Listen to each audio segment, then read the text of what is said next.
Au sommaire de ce nouveau numéro d'Info Hebdo, un colloque d'archéologie à Niederbronn-les-Bains, suivi des activités de l'Abrapa.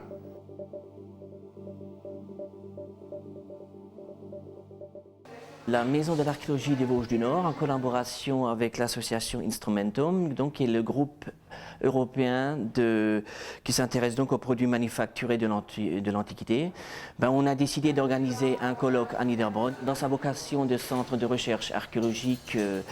Donc à la Maison de l'archéologie, là aussi, c'était vraiment le bienvenu. Il y avait des universitaires et des scientifiques qui sont venus de nombreux pays, notamment la Grande-Bretagne, l'Angleterre, la France, l'Allemagne, la Suisse et la Belgique. Le nom du colloque, c'est le tournage des origines à l'an 1000. Alors depuis quand existe le tournage? Depuis fin de la période de la préhistoire. Imaginez qu'il existe des perles en ambre qui ont été tournées il y a à peu près 6 à 7 000 ans. Il y a eu en effet de l'expérimentation sur place, ce qui a permis en quelque sorte de compléter le discours tenu par les scientifiques. Oui, il est toujours plus intéressant de montrer les preuves de ce qu'on parle. Et l'archéologie expérimentale permet donc de vérifier des théories, si c'est juste, si on est bien dans ce qu'on croit être. Et c'était donc le moment aussi de faire un peu la synthèse entre le savoir et ensuite le savoir-faire, en faisant participer aussi des artisans qui sont capables de travailler encore comme au Moyen-Âge. Il y en avait qui sont venus donc du Jura, qui sont venus des Pyrénées et qui ont montré leur savoir-faire dans le tournage.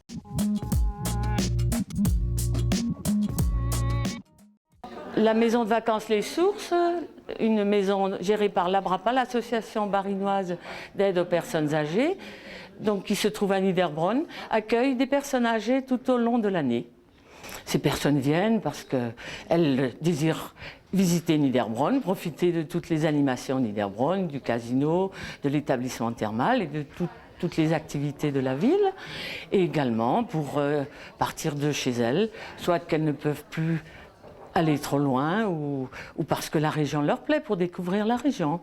Alors là, on arrive en phase hivernale, donc nous fermons jusqu'à la mi-décembre. À partir de la mi-décembre, nous ouvrons pour les fêtes de fin d'année, c'est-à-dire que nous avons des animations spécifiques à Noël, spécifiques à Nouvel An. Nous fêtons les réveillons qui leur permet de ne pas être seuls chez eux, de pouvoir se retrouver avec d'autres gens ici, d'avoir des animations qui leur correspondent, des jeux de société, de la gym douce. Nous avons une animatrice qui est là les après-midi pour les occuper. Nous sommes également ouverts aux propositions des vacanciers. L'animatrice fait sur tous les mois d'hiver du crochet, des bricolages, nous préparons Pâques. Il n'est pas trop tard pour réserver pour les fêtes de fin d'année. Nous avons une session pour Noël, une session pour Nouvel An, donc il y a encore de la place, donc avis aux amateurs.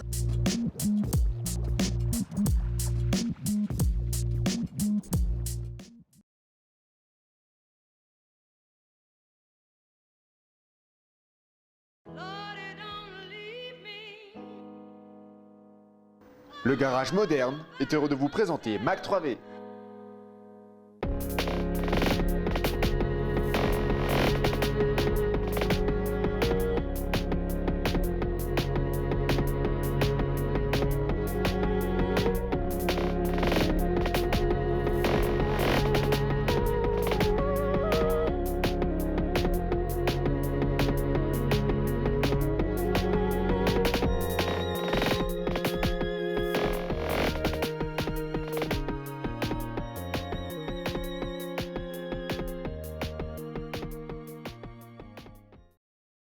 Dans ce numéro de Mac 3V, retrouvez l'attelage avec Pierre Young, suivi de la communauté de communes de Niederbronn-les-Bains.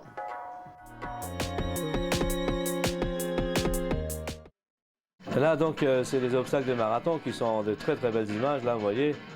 Et donc il y a des... Là c'est un Australien là tout de suite qui passe là, vous voyez sur son maillot, l'Australie. Ça c'est moi là, oui. On voit, ça aussi ça fait un très beau passage là dans l'eau.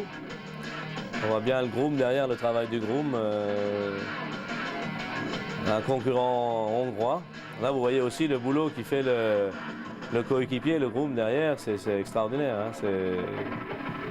C'est des sacrés passages, c'est des moments très difficiles. Hein. J'ai commencé en 88, hein, quand j'ai attelé comme ça, en promenade. J'avais acheté une vieille voiture là au village. Et puis j'ai commencé à atteler des chevaux pour me promener. Après, très vite, j'avais envie de faire des compétitions, donc je me suis renseigné, j'ai fait mes examens d'attelage, parce qu'il y a des examens d'attelage à faire. Ensuite, j'avais du régional. Et au niveau régional, National 2, comme tous les sports, il y a National 2 et National 1. Et un entraîneur national qui passe dans les régions comme ça, qui passe en Alsace, qui m'avait vu et puis il m'a dit il faut venir en National 1. Et après, très vite, je suis parti en National 1, donc là, des épreuves beaucoup plus importantes. Ensuite, en international, que je dis international, c'est Hollande, Allemagne, Italie, Angleterre, Pologne, Hongrie. Et ensuite, en 93, j'étais ma première sélection pour les championnats du monde qui avait lieu aux États-Unis, qui était fantastique. Il y avait 2 fois 72 chevaux partant de Francfort dans 2 Boeing 747, c'était vraiment quelque chose d'extraordinaire. Hein.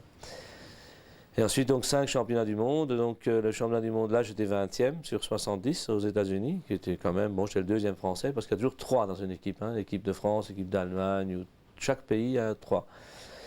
Et 2 ans après, il y avait le championnat du monde en Pologne, et là, on a les 3 Français, on a eu la médaille d'or. Là aussi, c'était un grand jour, c'était magnifique. Ensuite, j'ai fait 3 autres championnats du monde, donc en Hongrie, en Allemagne, et j'ai toujours été dans les 13 premiers, 14e, 13e au niveau mondial, sur 70, 75 compétiteurs. Et donc cette année, là, 2003, les images que vous venez de voir, là, c'était le championnat du monde donc à Chardy qui a lieu en France, première fois en France, et où j'ai eu aussi pour la première fois, j'ai monté sur le podium en individuel avec une médaille d'argent. Il y a une première épreuve, c'est le dressage. Donc le premier jour, il y a donc le dressage. C'est comme en patinage artistique, vous avez 5 juges, un Anglais, un Autrichien, un Allemand, un Suisse, enfin de chaque nationalité, un 5. Et vous rentrez sur la carrière de dressage. Ça dure 8 minutes, une figure imposée, que donc tout le monde fait la même. Et là, on fait des trot allongés, des rassemblés, des incurvations. Et nous rejoignons la piste pour les 3 meilleurs du marathon. Voici Pierre Young qui était 6e à l'issue des 2 premières épreuves d'ailleurs. On le voit ici sur le premier obstacle, un obstacle que vous ne devez pas trop apprécier, Félix. Oh, c'est pas celui que je préfère du tout, je le trouve trop serré, trop court pour les chevaux, mais ce n'est pas grave, on y voit quand même de toute manière ceux qui passent bien, ici en l'occurrence, puisqu'il y a un passage où on est obligé de passer plusieurs fois qui est très serré, avec 2 tombants à gauche, à droite, donc on ne peut pas les toucher, ça demande beaucoup d'habileté. Pierre Young qui a remporté l'épreuve de Windsor cette année, il est directeur commercial. Il faut bien travailler dans la vie parce que ce n'est pas trop avec les courses d'attelage que l'on peut, hélas... Ça c'est un autre obstacle, donc il y a 8 obstacles comme ça. Et 8 obstacles qu'il faut mémoriser, qu'il faut vraiment connaître absolument par cœur. Et moi-même, comme mon coéquipier, le groom, hein, qui doit connaître chaque porte. Et donc il y a 8 obstacles, hein, le 2, le 3, le 4, et il faut passer chaque porte, le A, B, C, D, E, F. Et donc là, il faut aller le plus vite possible. Tout ça, c'est un sport d'équipe quand même. Parce qu'il y a mon collègue, mon groom Yves Ritterbeck, qui est aussi de Gundershofen, qui est à l'arrière de la voiture, qui fait le chronomètre, qui prend les dévers et qui a intérêt à être du bon côté. Ça fait la 3e année que je fais groom. Il faut toujours être du bon côté, quoi. Pourquoi que la voiture se renverse. Faire l'équilibre et surveiller les chronomètres pour être dans le temps, parce qu'il y a un temps délimité. Et à la fin, il y a 2 minutes de battement. Il ne faut pas arriver avant et pas après. Sinon, ça donne des points de pénalité. Et dans tout le parcours, il y a des kilomètres. Il y a kilomètre 1, 2, 3, 4, 5. Et à chaque fois, il faut qu'on regarde les chronomètres.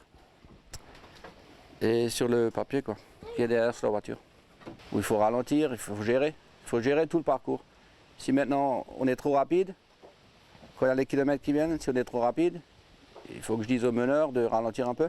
Et comme ça permet aussi de laisser récupérer les chevaux entre les obstacles pour qu'ils reprennent du souffle. Bon, il y a un peu de technique et c'est aussi au feeling. il faut oser pousser les chevaux au maximum pour qu'ils soient le plus possible sur les extensions, mais la moindre faute, c'est noté, chaque figure est notée sur 10, donc à la fin du dressage, vous sortez, vous avez des notes. Donc à l'issue de la première journée, sur les 65 compétiteurs qu'on était, j'étais 6e, donc j'avais terminé 6e au dressage, c'était pour moi extraordinaire, avec tous les meilleurs mondiaux, donc beaucoup de professionnels, donc j'étais très content au bout de la première journée du dressage. Donc deuxième jour, donc là c'est le marathon. Le marathon, ça se court sur 16 km, mais ce n'est pas les kilomètres, il y a 8 obstacles. Les 8 obstacles, on les reconnaît à pied avant, on va les reconnaître une fois, 2 fois, parce que là, ils étaient vraiment très très durs à mémoriser. Et donc, vous passez 8 fois dans les obstacles A, B, C, D, E, F, dans chaque obstacle. Et donc, quand vous rentrez avec les chevaux au galop, comme vous voyez, il faut absolument connaître le parcours par cœur. Donc, mon groom, derrière, il doit absolument connaître son parcours par cœur pour vraiment aller le plus vite possible dans chaque obstacle. Les obstacles, ils étaient très techniques, très difficiles à mémoriser. C'est vrai, c'est quand même un championnat du monde. Donc, les obstacles, ils sont très difficiles. Alors ça, c'est la maniabilité. Alors, la maniabilité, c'est la 3e épreuve. Donc à l'issue des 2 premiers jours, dressage et marathon, on a un classement. Et puis les derniers passent en premier, puis on remonte. Donc j'ai 6e. Et là, je passais, donc vous voyez, entre les plots, il y a 20 cm. Il y a 10 cm de chaque côté de la roue. Alors la moindre erreur de trajectoire, ou le pied du cheval, ou une petite déviation, fait qu'une balle tombe. Et si une balle, elle tombe, c'est 5 points de pénalité.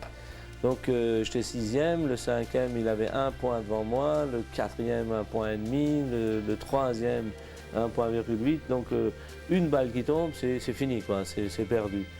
Donc après il fallait très vite parce que pour faire ce parcours il y a 20 portes et sur les 20 portes c'était à faire en 180 secondes.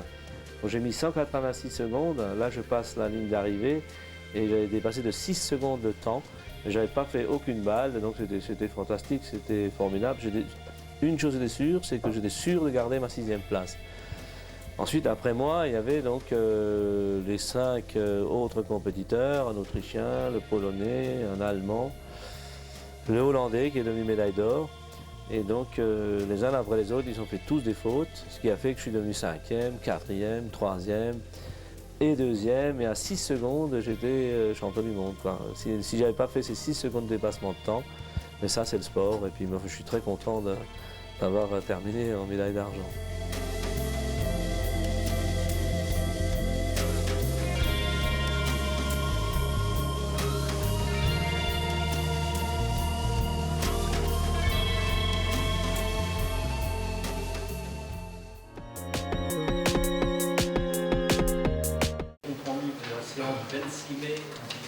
Je suis Fernand Feig, président de la communauté de communes du pays de Niederbronn-les-Bains depuis 1998.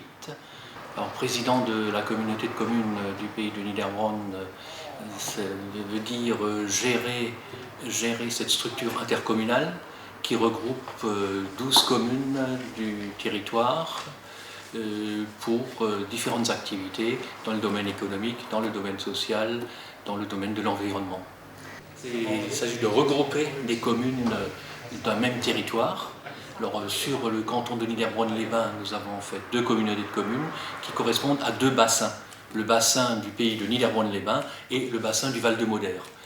Donc au départ, nous travaillions ensemble sous le syndicat de développement auquel adhérait l'ensemble de ces communes, et nous avons, au moment de créer la communauté de communes du pays de Niederbronn, nous avons scindé le territoire en 2, mais qui correspondent bien aux deux bassins de vie. Nous travaillons, c'est le propre de la communauté de communes, nous travaillons bien sûr avec l'ensemble des collègues maires. Le bureau de la communauté de communes est composé des 12 maires de la communauté de communes. Nous nous réunissons, je dirais, toutes les 6 semaines pour aborder des sujets importants, pour préparer les conseils communautaires. Et nous avons par ailleurs également un bureau restreint qui se réunit tous les lundis soirs, bureau restreint qui est composé du président et des 4 vice-présidents. Je crois que l'avantage d'appartenir à la communauté de communes, c'est de pouvoir faire en commun ce que communes individuellement ne peuvent pas réaliser.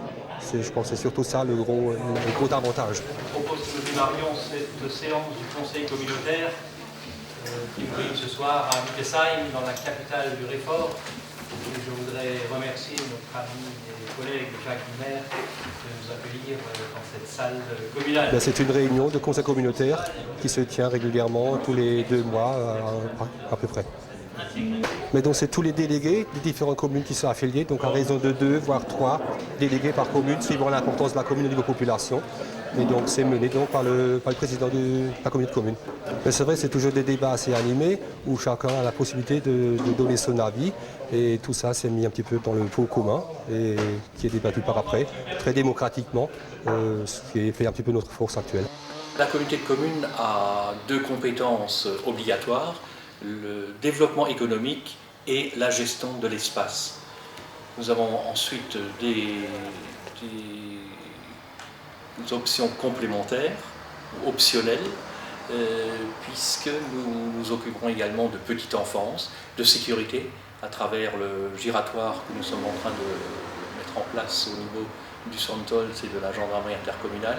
Sécurité toujours avec le regroupement des 2 gendarmeries de Niederbronn-les-Bains et de Reichshofen, où la communauté de communes a construit une seule gendarmerie sur les hauteurs en face de la zone d'activité du Santol, sur les hauteurs de Reichshofen. Et nous avons d'autres activités, les ordures ménagères dont nous venons de prendre la compétence.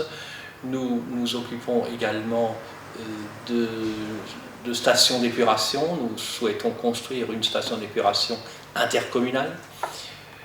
Nous nous occupons de pistes cyclables, d'activités socio-culturelles, puisque nous sommes quand même le principal pourvoyeur de subventions du réseau animation.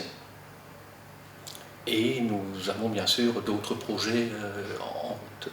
Déjà, le fait d'avoir une communauté de communes, chez nous en plus à taxe professionnelle unique, cela veut dire qu'il n'y a plus de rivalité entre les différentes communes du territoire. Nous avons une zone d'activité, celle du Santol, ce que nous gérons à l'heure actuelle, où nous implantons toutes les activités. Nous créerons d'autres zones, mais il n'y a plus de rivalité entre les communes, puisque la taxe professionnelle est en fait gérée par la communauté de communes. L'aspect économique est prioritaire. Moi je crois que bien sûr il faut faire en sorte aussi que les jeunes restent sur notre territoire, que les gens habitent sur notre territoire. C'est pour ça que nous faisons des efforts importants. Nous avons mis en place une opération OPA, opération programmée pour l'amélioration de l'habitat. Nous faisons des efforts au niveau de la jeunesse avec la mise en place de réseaux animation qui irriguent l'ensemble du territoire. Nous faisons également des efforts dans le domaine environnemental, le tout pour en fait faire en sorte que les gens restent sur notre territoire. Nous n'oublions bien sûr pas la formation, et un projet de lycée est toujours en cours.